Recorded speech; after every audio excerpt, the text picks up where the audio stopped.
Hi everyone, welcome to the Highlights from Ukraine podcast, your daily audio summary of the latest news reported in the Ukrainian media. My name is Artem, and here is the news. 860 days less the Russian invasion of Ukraine. Hungarian Prime Minister and pro-Russian politician Viktor Orban visited Kyiv, reports European Pravda.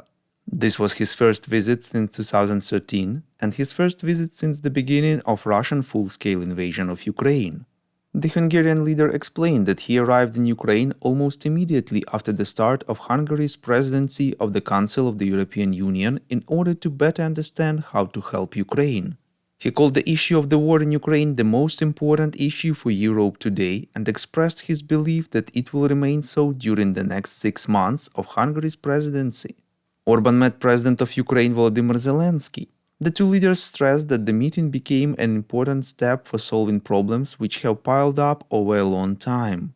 They agreed to work on a joint document which would solve bilateral issues.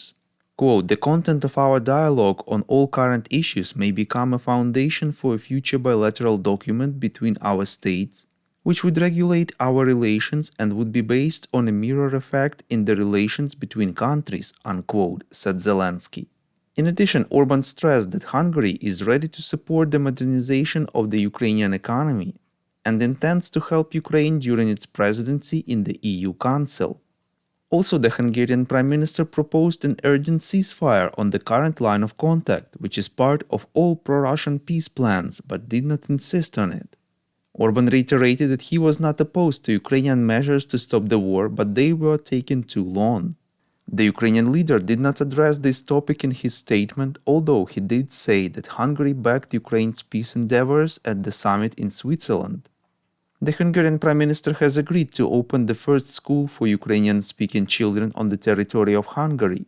Zelensky raised this question during their talks, and Orban expressed his support.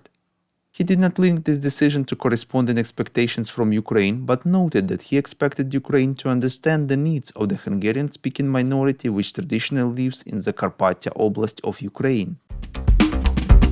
Ukraine continues to suffer from power outages, which happen mostly according to the schedule.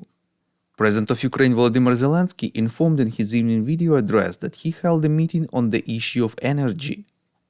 The Prime Minister reported on defensive measures for energy facilities, active defense, electronic warfare, reconstruction of the energy infrastructure, and Kyiv's work with European partners to expand electricity imports to Ukraine.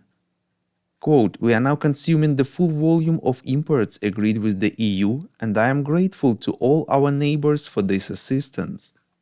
We are doing our best to increase imports, and this should be a European decision," unquote, said the head of state.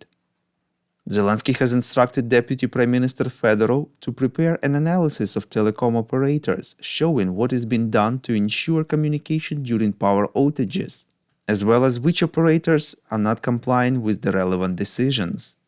Quote, "I have also instructed the Minister of Energy to inform people literally on a daily basis about the progress of work in the energy sector, about the existing deficits, and about the country's efforts to fill them," unquote, said the head of state. "We would really appreciate if you could recommend us to your friends and family, as well as share information on social media. This way more people would learn about the podcast and truth about Russia's invasion of Ukraine."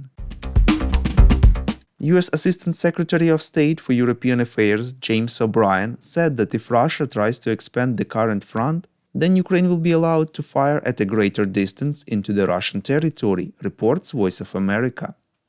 Currently, according to O'Brien, Russia is losing its ability to advance due to Ukraine's destruction of Russian facilities near the borders.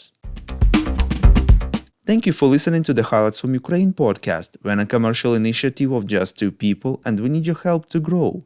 Share information about the podcast, rate us in the app, subscribe to our Patreon. With your support, we are getting better. We call on you to demand from governments of your countries to impose the toughest sanctions possible on Russia and its citizens to stop their invasion of Ukraine.